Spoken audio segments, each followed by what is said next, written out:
এজাক বৰষুণে উটুৱাই নিলে যোৰহাট পৌৰসভাৰ অহংকাৰ।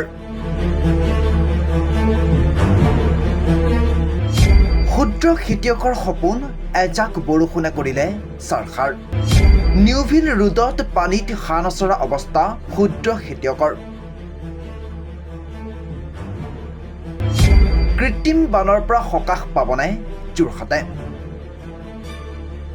বাৰিষাৰ এজাক মুখলধাৰ বৰষুণে কৃত্ৰিম বানৰ সৃষ্টি কৰিলে যোৰহাট নগৰৰ মাজমজিয়াত থকা দৈনিক বজাৰখনত। যোৰহাট নিউভিল ৰোডত থকা এই বজাৰখনলৈ নিতৌ আহে হাজাৰ হাজাৰ গ্ৰাহক। সদাব্যস্ত এই দৈনিক বজাৰখনত এজাক বৰষুণতেই আজি কৃত্ৰিম বানৰ সৃষ্টি হোৱাত মূৰে কপালে হাত দিব লগা হৈছে থলুৱা ব্যৱসায়ীসকল। ভাতমুঠি যোগাৰ কৰাৰ উদ্দেশ্যেৰে অতি কষ্টৰেই নিতৌ নিজৰ উৎপাদিত সামগ্ৰী বিক্ৰী কৰিবলৈ ওলাই আহে এই বজাৰখনলৈ ব্যৱসায়ীসকলে।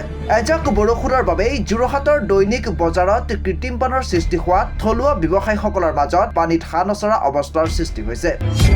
কৃত্ৰিম বানত ডুব গ'ল থলুৱা ব্যৱসায়ীৰ সপোন। কুম্ভকৰ্ণৰ নিদ্ৰাত যোৰহাট পৌৰসভা।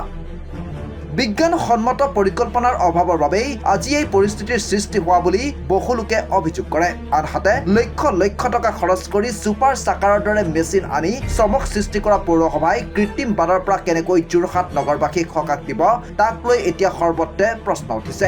ডাষ্টবিন মুক্ত কৰিব বিচৰা যোৰহাট পৌৰসভাই সকাহ দিব পাৰিবনে থলুৱা ব্যৱসায়ীক?